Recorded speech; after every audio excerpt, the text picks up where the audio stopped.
Coming up on Network Africa, South Africa's President Cyril Ramaphosa sworn in for a second 5-year term. Explosions rock Chad's military ammunition depot in N'Djamena, at least 9 people killed. Plus, Kenya's government scrapped some proposed taxes following chaotic protests in Nairobi.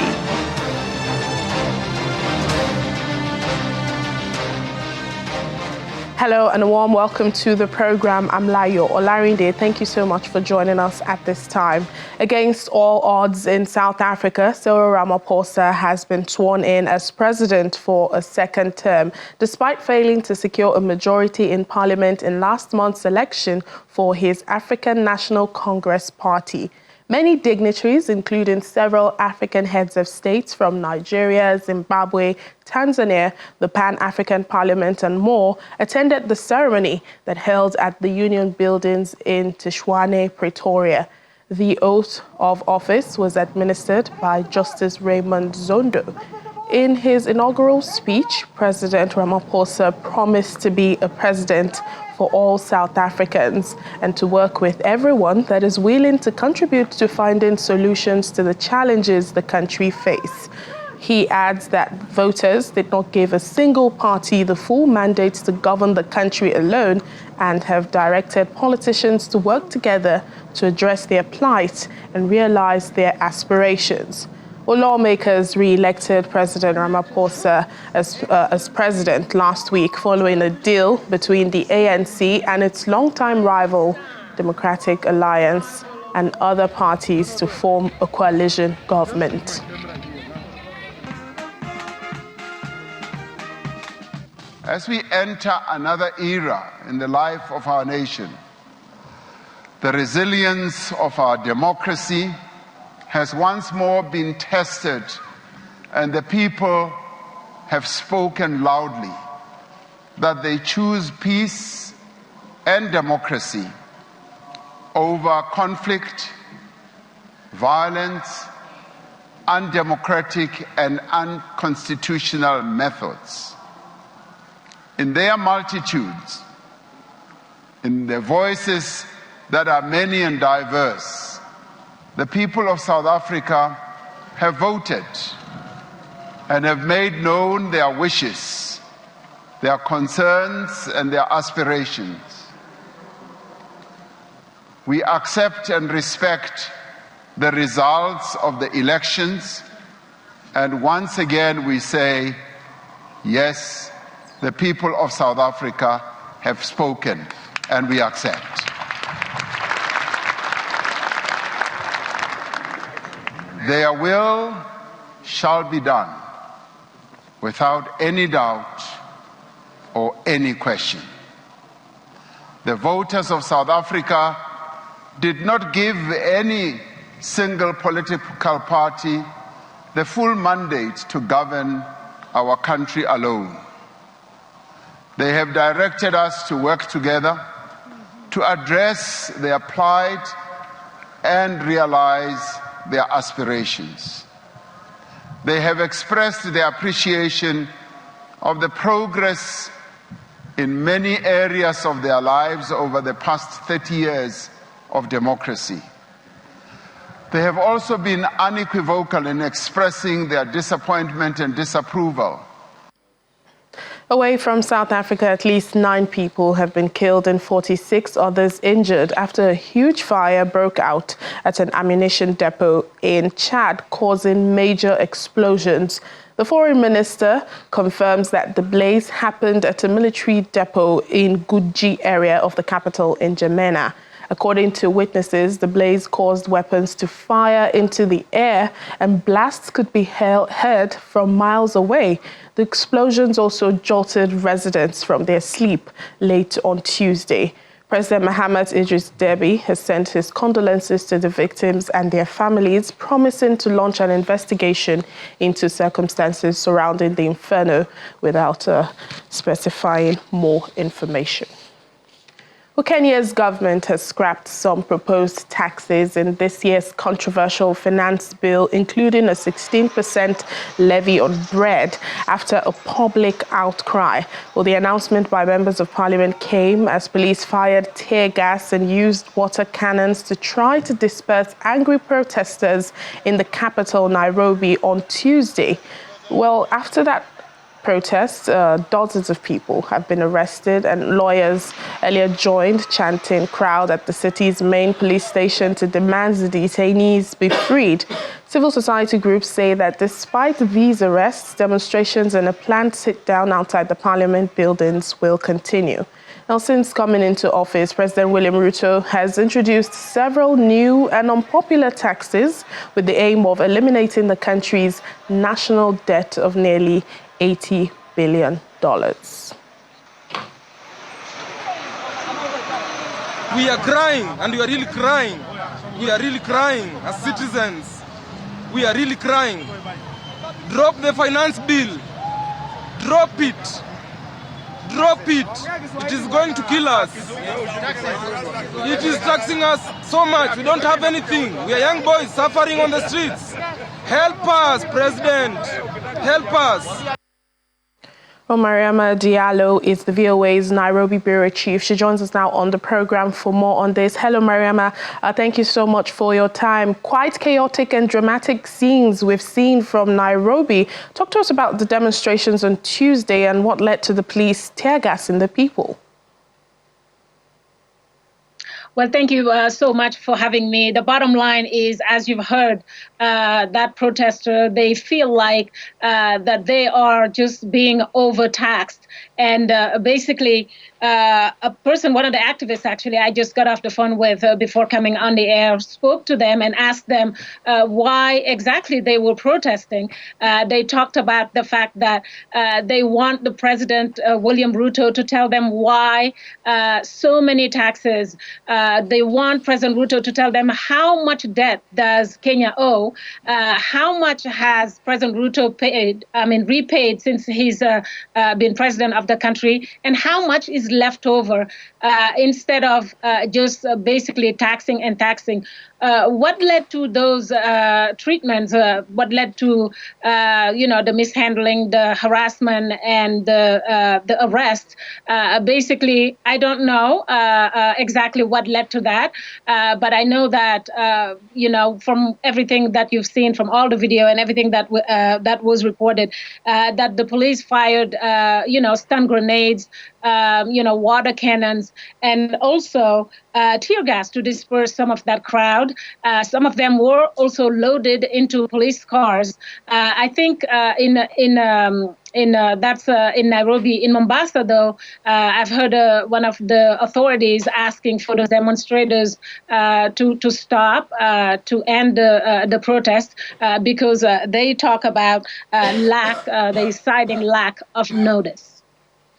Indeed, Mariama. And what more can you tell us about the taxes? We know some of it have been scrapped. Will this bring some respite, perhaps? Well, the Finance Committee made an announcement, obviously, yesterday as people were being tear gas, protesters were protesting.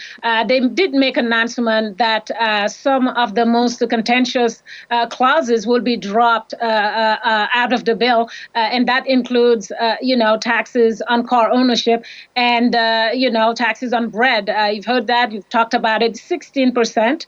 That seemed very, very high for some of them.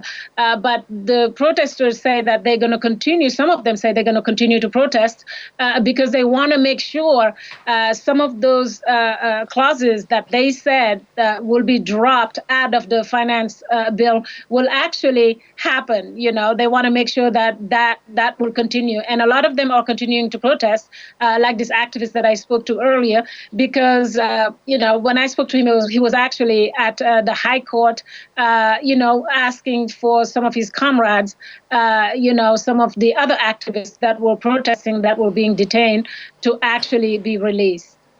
And in light of all that is happening and has happened, have we heard from President Ruto on this latest developments?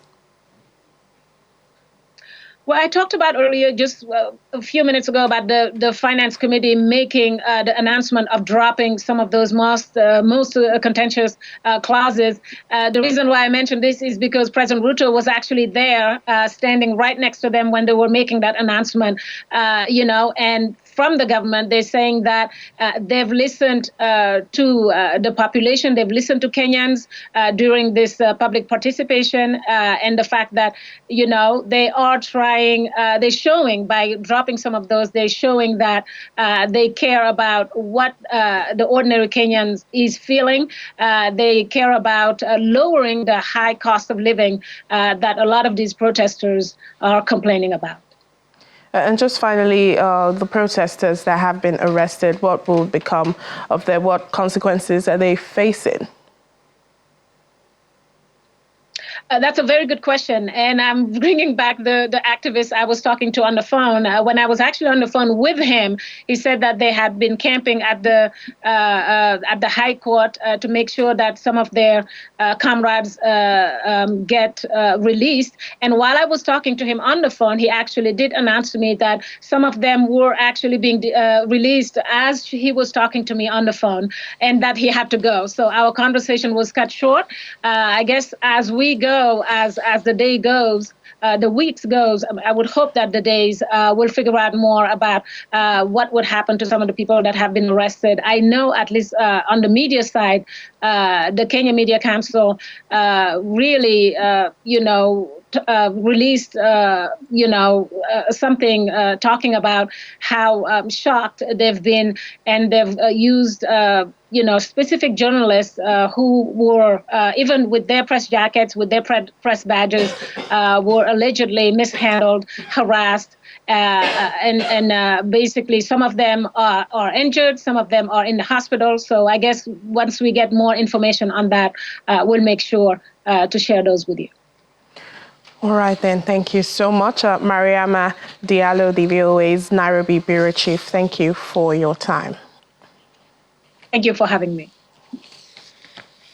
Authorities in Somalia are intensifying efforts to make the principles of human rights better known and understood among the communities in the country. Now, this has received a boost with a multilingual initiative centered on the Universal Declaration of Human Rights. It's supported by the United Nations Assistance Mission for Somalia in collaboration with the National Museum of the country. The initiative is simple and innovative, with the human rights translated into more languages spoken in Somalia so as to reach as many people as possible. A culmination of a long project of working with different communities in Somalia, showing the rich diversity of the cultural heritage here. And language is one of the issues most closest to your identity, and an important method or means of expressing who you are, your history, making meaning of the past in the present. And I think it's a wonderful recognition with the Somalia National Museum doing this with the communities, and it's just the start of something larger.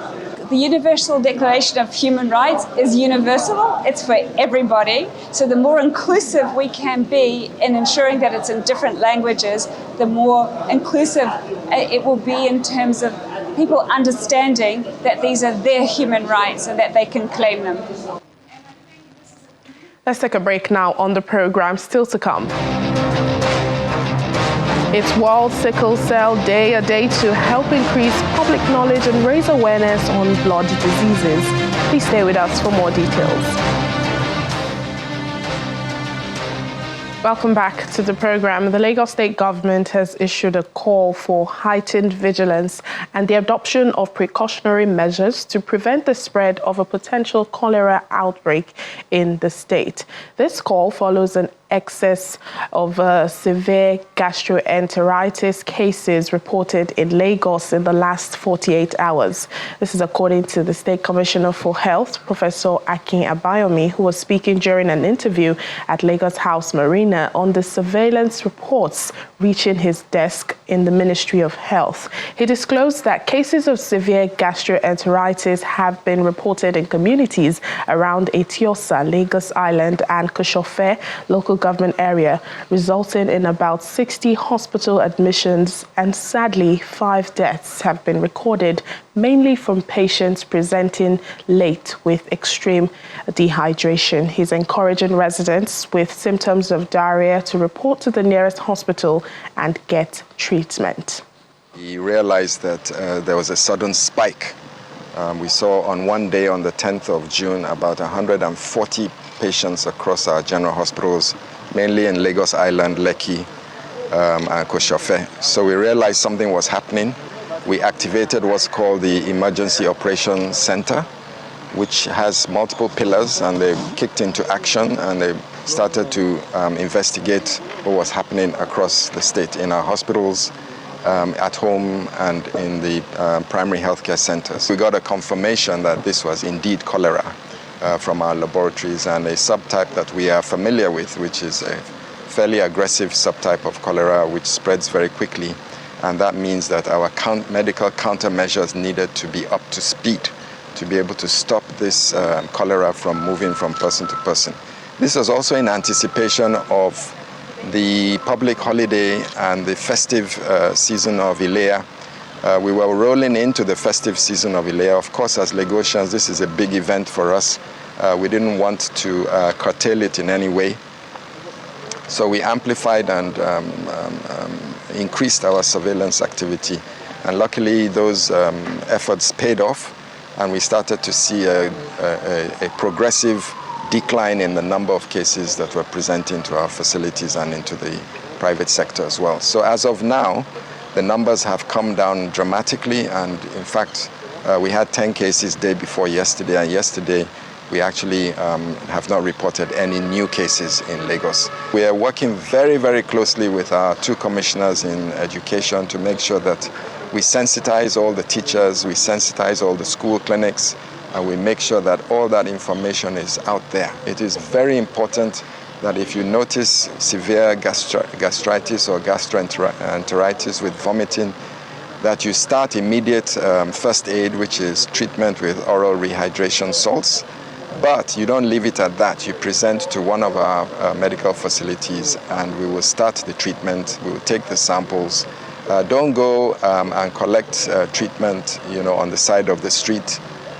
Don't go to any place to receive an antibiotic or anything like that. You may not need an antibiotic, you may just need rehydration. Well, every June 19 is designated as World Sickle Cell Awareness Day. The International Awareness Day is observed annually with the goal to increase public knowledge and an understanding of sickle cell disease, and also the challenges experienced by patients and their families and caregivers.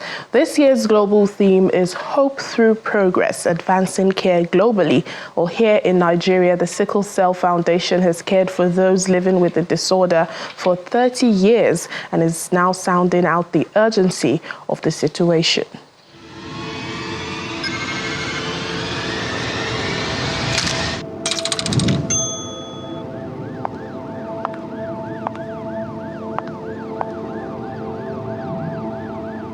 My dear Nigerians, we have a national emergency on our hands.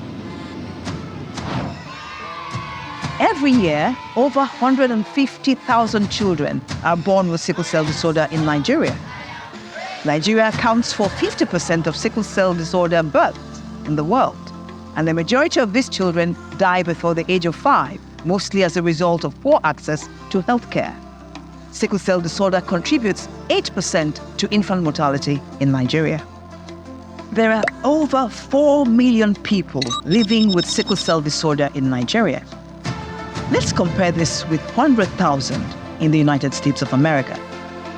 Our alarming statistics are predicted to rise even higher, making sickle cell disorder a national health emergency, which must be handled with the utmost sense of urgency. Sickle cell disorder is not infectious. It is not contagious. It's an inherited condition, an inherited disorder of the blood. Now, the hallmark of sickle cell is pain, excruciating pain, and also shortage of blood that we call anemia in medicine. But then there are severe complications that we also worry about. For instance, stroke in children. People wonder, stroke in children? Yes, there are other complications. As you can imagine, any condition that affects the blood can affect any organ of the body. All these complications tend to lead to untimely death. Again, a major problem in sickle cell disorder. Over 50 million Nigerians are healthy carriers of the sickle cell gene. This means that about 25% of our population can potentially transfer the sickle cell gene to their offspring. There is no denying the fact that everybody in Nigeria, one way or the other, directly or indirectly, is affected by sickle cell disorder.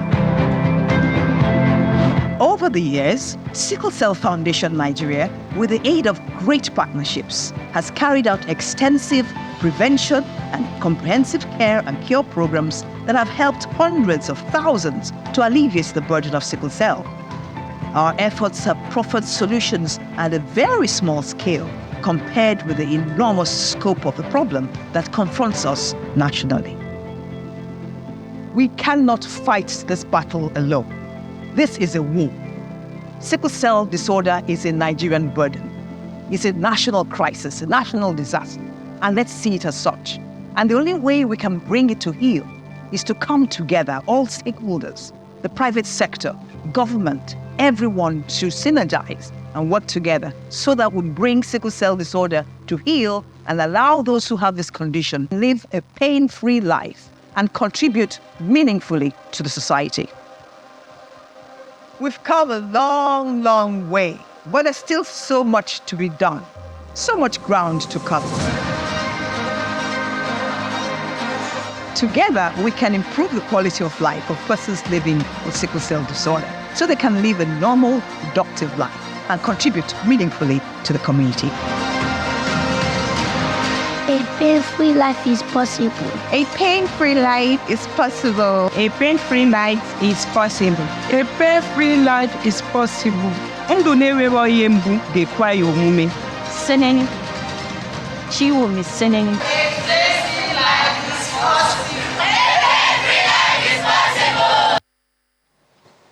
And finally on the program, Tanzania is celebrating the inauguration of its first Emergency Operation and Communications Center Situation Room, which is also the first national situation room to be set up under the African Union's Africa Multi-Hazard Early Warning and Early Action System program. This marks a milestone in the country's journey towards building disaster resilience and is welcomed by supporters of the Situation Room, including the UN Office for Disaster Risk Reduction, which over 2 years provided technical support for its establishment. We have launched the Situation Room here today, and it's going to really help Tanzania to predict information on various kinds of disasters, including floods, droughts, etc. And this is very important for us to be able to plan strategies on how we can prevent, but again, if it happens, how to recover, and again, also how to provide more information to stakeholders on how to bring life back together. Today we launched the Situation Room in Dodoma, Tanzania. This is an important milestone. The outputs, the synthetic outputs that will come out of this Situation Room will help us prepare communities on the ground to take anticipatory action and protect lives and livelihoods. Through the establishment of the Situation Room, all the warning entities like the TMA and the Ministry of Water, plus the Prime Minister's Office, will be sitting in the same room. So we'll be there 24/7, and it will be very easy to convey the information from the warning entity to the Disaster Management Department for easy taking measure in preparedness to the community who will be at risk. And that's it on the program today. Thank you so much for watching. I'm Layo Olarinde.